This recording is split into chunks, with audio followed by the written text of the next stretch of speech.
हरिओम तत्सत।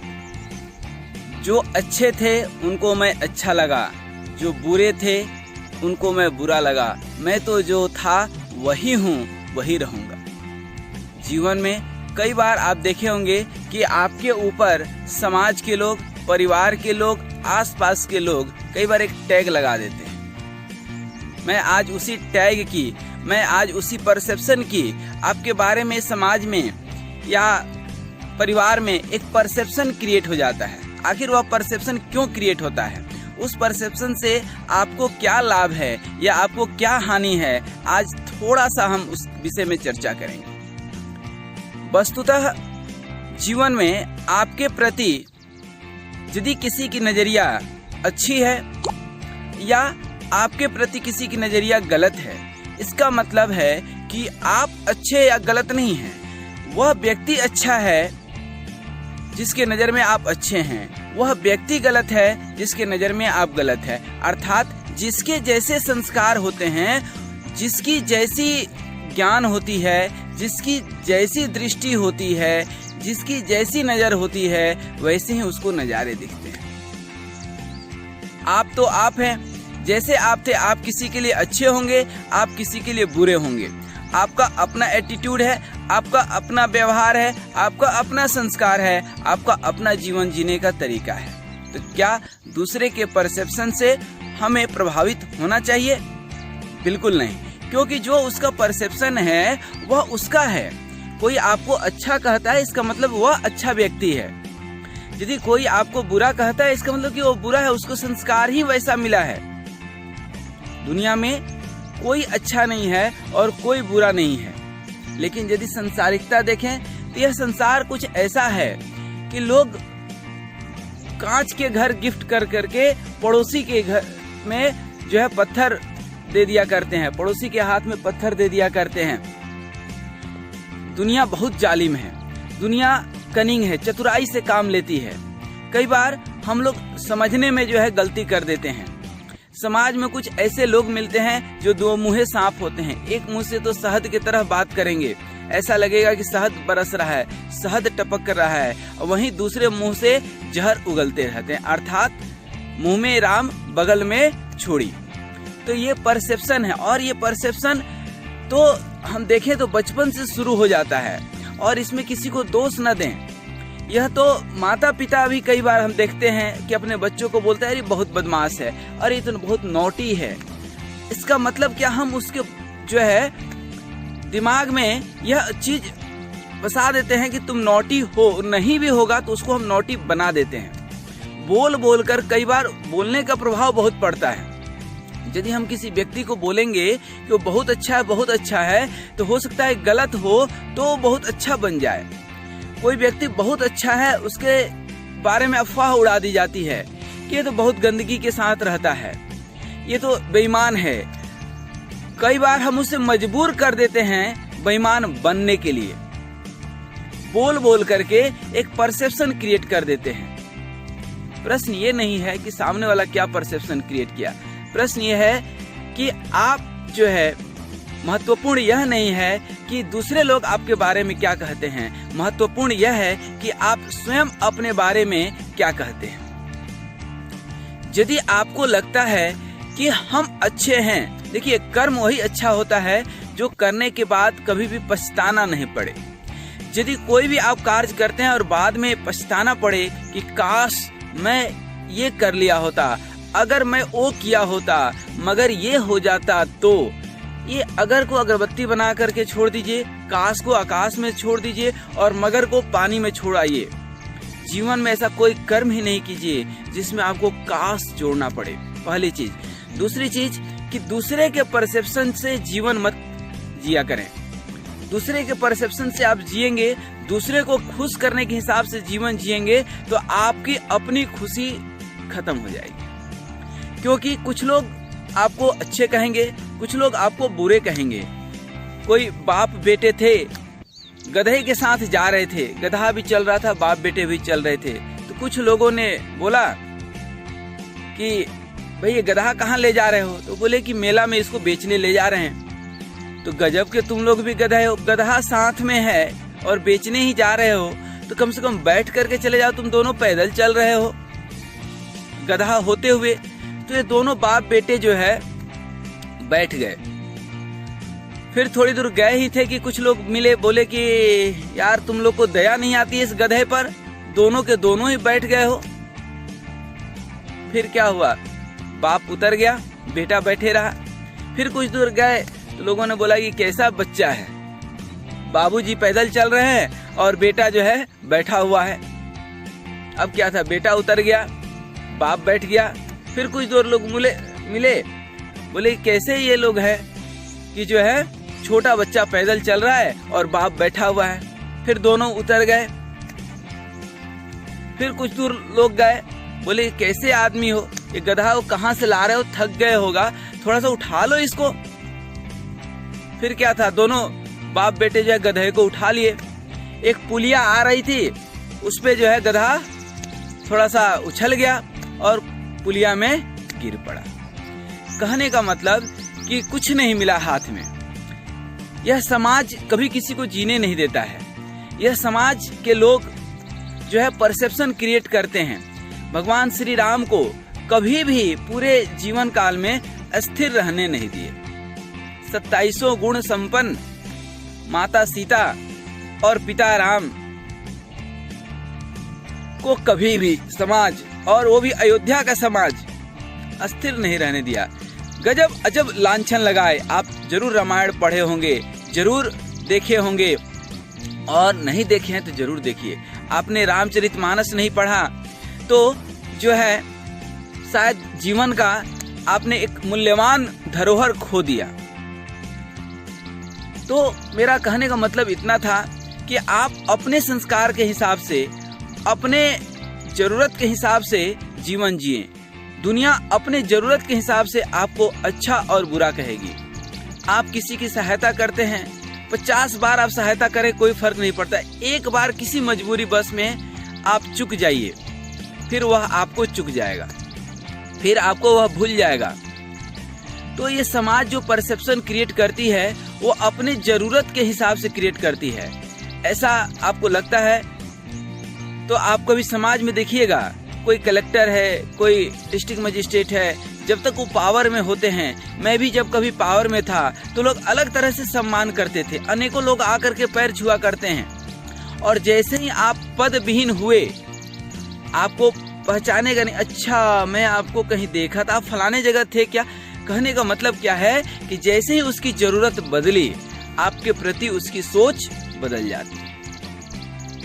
इसलिए यह सांसारिक पद और सांसारिक प्रतिष्ठा क्षणिक मात्र तो है ही, लेकिन आपके बारे में लोगों की जो सोच है, लोगों की जो राय है, उनके अपने जरूरत और संस्कार के हिसाब से है, न कि आपके बारे में वास्तविक।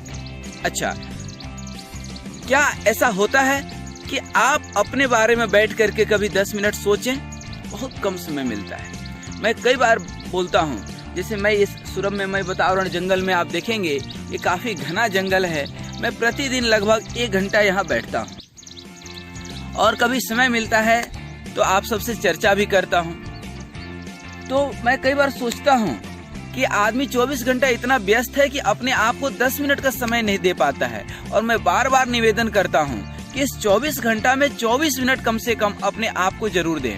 बैठ करके ओम 10 मिनट करें, और बचे 14 मिनट थोड़ा अपने बारे में एनालिसिस करें। दिन भर में हम लोग कितने लोगों से मिलते हैं और पूछते भी हैं कि क्या हाल है, सब बढ़िया है। कभी अपने से नहीं बढ़े, अपने से नहीं पूछते हैं। खुद से शिकायत, खुद में खुदा। दिन भर मंदिर मस्जिद गुरुद्वारा घूमते रहते हैं, खुद में कभी खुदा को खोजने की जो है, भोजन दिन भर करते हैं, भजन गायब हो जाता है। साधन जुटाते रहते हैं, साधना भूल जाते हैं। तो जीवन में सब चीजें जरूरत है, संसार में है तो संसारिक चीजें भी, मटेरियलिस्टिक वर्ल्ड है, जरूरत है। लेकिन इस जरूरत में बसना है। यह संसार बसने के लिए है, फंसने के लिए नहीं है। और हम देखते हैं कि लोग इस संसार में फंसते जाते हैं। ठीक उसी तरह से जैसे एक कहावत सुने होंगे ना, कि एक झूठ को बचाने के लिए 100 झूठ बोलने पड़ते हैं। अब क्या हुआ, एक झूठ आपने कहीं गलती से बोल दिया, उसको पचाने के लिए 100 झूठ बोलने पड़ते हैं। फिर उस 100 को अब उस तरह से आप मल्टीप्लाई करते जाए, पहली बात। दूसरी बात कि जब आप झूठ बोलते हैं तो उस झूठ को याद रखना पड़ता है कि हमने कब क्या कहा था, किससे कहा था, कहीं सच्चाई न पकड़ में आ जाए, उसकी एक डर और भय कहीं ना कहीं लगी रहती है मन में। क्यों ना हम उससे मुक्त हों, क्यों ना हम अपने बारे में सोचे थोड़ा सा। जब कोई मिलता है क्या हाल है तो बढ़िया है, कभी हम अपने से पूछते नहीं कि क्या हाल है, कभी हम अपने शॉर्ट एनालिसिस करते ही नहीं है, कभी हम ये सोचते ही नहीं है कि हम कैसे हैं, हमारा स्वास्थ्य कैसा है, हम स्वयं के बारे में क्या सोचते हैं, हमारे तन को, हमारे शरीर को किस चीज की जरूरत है, हमारी तन किस अवस्था में अभी है, और हमें मानसिक रूप से किस चीज की जरूरत है, हमारे बौद्धिक रूप से किस चीज की जरूरत है, आत्मिक रूप से, आध्यात्मिक रूप से किस चीज की जरूरत है। दुनिया भर की किताबें, पुस्तक का अध्ययन करते हैं, प्रवचन सुनते हैं, इस सारे अध्ययन में कभी आत्म अध्ययन नहीं करते हैं, आत्म अनुभूति नहीं करते हैं। संसारिक पद और प्रतिष्ठा के लिए दौड़ लगाए हुए हैं, कभी आत्म पद के लिए, प्रभु के चरण कमल के लिए। हनुमान जी को एक बार राम जी पूछे कि भाई जितने भी हमारे भक्त मिले सबने कुछ न कुछ मांगा, तुम्हें क्या चाहिए, तुम भी कुछ मांग लो। हनुमान जी कहे कि हमें पहले ही मिल गया है। क्या मिल गया है? राजपद मिल गया। क्या मिल गया? अंगद को राजपद हमने दे दिया, विभीषण को हमने लंका का राज दे दिया, अंगद को युवराज बना दिया, सुग्रीव को जो है हमने किष्किंधा का राज दे दिया, लेकिन तुम्हें क्या हमने दिया? मुझे तो याद नहीं है। तो हनुमान जी ने कहा कि मुझे आत्म पद मिल गया। आपकी ये दो पद मिल गए हैं, चरण पादुकाएं मिल गई हैं, जो भरत को मिली थी, हमें तो प्रत्यक्ष रूप से मिली। भरत भाई को अप्रत्यक्ष रूप से मिला था और हमें तो प्रत्यक्ष रूप से मिला। और पूरे रामचरितमानस में जितने भी कलाकार हैं, जितने भी चरित्र हैं, सारे चरित्र को केवट पीछे छोड़ दिया। क्यों छोड़ दिया केवट पीछे? क्योंकि उसने भी भगवान राम से कुछ नहीं मांगा, कुछ नहीं मांगा। माता सीता कुछ देती भी रह गई, राम मनाते रह गए, लक्ष्मण जी बोलते रह गए कि कुछ ले लो, कुछ स्वीकार कर लो प्रभु के हाथों से, लेकिन उसने कहा कि नहीं, जो मिलना था हमने नैया पार लगाई, आपने मेरा बहु पार लगाया, बस हो गया, अब क्या मिलना था, आप मिल गए, यही बहुत बड़ी मिलना है। तो जब व्यक्ति की सोच छोटी होती है तो हीरा के खदान में भी कोयला खोजता है, ये तो अपना संस्कार है। तो हमारी बात चली थी कि किसी के परसेप्शन से कोई आपको ताली बजा दिया तो आप फूले न समाए, और कोई गाली दे दिया तो टूटे न समाए, कोई सम्मान दे दिया तो आप फूले न समा रहे हैं, कोई अपमानित कर दिया तो आप टूट गए, आप रूठ गए, आप रिश्ता उससे तोड़ लिए। अरे ये समझना चाहिए कि ये उसका संस्कार है। यदि कोई बेवजह आपको जो है परेशान कर रहा है, बेवजह आपके ऊपर गुस्सा कर रहा है, तो जरा उसके ऊपर दया रखिए, वह अंदर से बहुत परेशान है। पहले लोगों को नौकरी मिला करता था, नौकरी मतलब एक आदमी काम करे 9 बैठ करके खाए, फिर नौकरी के बाद चाकरी हो गया, एक आदमी काम करे 4 आदमी खाए, फिर तनख्वाह हो गया, तनख्वाह हो गया, मतलब सिर्फ तन खा ले यही बहुत है। तो आज आदमी काम कर रहा है तो तन खा ले यही बहुत है। आज देखिए घर में 2 प्राणी है, मियाँ बीवी, और दोनों कमाने में लगे हैं, और फिर भी उनके तन की पूर्ति नहीं हो रही है, क्योंकि ऊपर वाले ने सद्बुद्धि नहीं दी। दोनों परेशान हैं, लेकिन तन की पूर्ति नहीं हो पा रही है। छोटे छोटे बच्चों को भी कलाकार बना देते हैं ताकि पैसा आए। छोटे छोटे बच्चे नाचते रहते हैं, स्टेज शो करते रहते हैं, पीछे मकसद उनका टैलेंट नहीं, पीछे मकसद पैसा है। कभी आप विचार कीजिएगा कि ये तनख्वाह है, सिर्फ तन खा ले यही बहुत है। अच्छा, कई बार हम लोग देखते हैं ऊपरी इनकम, ऊपरी अतिरिक्त इनकम, अतिरिक्त आय मतलब घूसखोरी, अब देखिए अतिरिक्त इनकम, जैसे कई बार आप देखे होंगे पुलिस वालों का तो मैं बहुत सम्मान करता हूँ, लेकिन कुछ पुलिस वाले मिलते हैं ऐसे, डॉक्टर्स मिलते हैं, आप किसी ऑफिस में चले जाए, ऐसे कुछ कर्मचारी अधिकारी मिलते हैं कि उनको अतिरिक्त चाहिए। अतिरिक्त मतलब क्या, उनको तनख्वाह से भी काम, उनका तन नहीं चल रहा है, अंदर से अतिरिक्त हैं, अतिरिक्त है, मतलब पूरी तरह से खाली हैं, ढकोसला है, खाली है, अंदर से अकेलापन भरा हुआ है, डर और भय भरा हुआ है, और न जाने वो अतिरिक्त कितना इनकम करके क्या करेंगे। तो कहानी हमारी वहां नहीं थी, कहानी ये थी कि सामने वाला कोई परसेप्शन हमारे बारे में क्रिएट करता है, यह परसेप्शन आपका अपना नहीं है, आपका अपना संस्कार, आपका अपना स्ट्रेंथ, आपकी अपनी कमजोरी, अपनी वीकनेस सब आपको मालूम है। एक बार उसका एनालिसिस कीजिए, अपने हिसाब से जीवन जिए, दूसरे के हिसाब से नहीं, दूसरे के हिसाब से नहीं। परिस्थिति कुछ भी हो, अनुकूल हो प्रतिकूल हो, कोई मान दे, कोई सम्मान दे, कोई अपमान दे, आप अपने जगह पर स्थित रहेंगे, अर्थात निंदा और स्तुति में बिल्कुल एक समान। अंतिम में आपको एक उदाहरण देता हूँ। चलते हुए हाथी को आप देखते होंगे, आगे से बहुत लोग प्रणाम करते हैं, क्योंकि गांव के लोगों को हाथी में गणेश जी दिखते हैं, शहर के लोगों को गणेश जी में हाथी दिखता है। ये विडंबना और दुर्भाग्य है। तो उस हाथी को देखिए, वह जो है मत वाले चाल से चलते रहता है, आगे जो है लोग प्रणाम करते रहते हैं, फूल माला चढ़ाते रहते हैं, और पीछे से कुत्ते भौंकते रहेंगे। आपके भी जीवन में कुछ ऐसा ही होता होगा, कोई सम्मान देता होगा और पीछे से कुछ लोग भौंकते होंगे।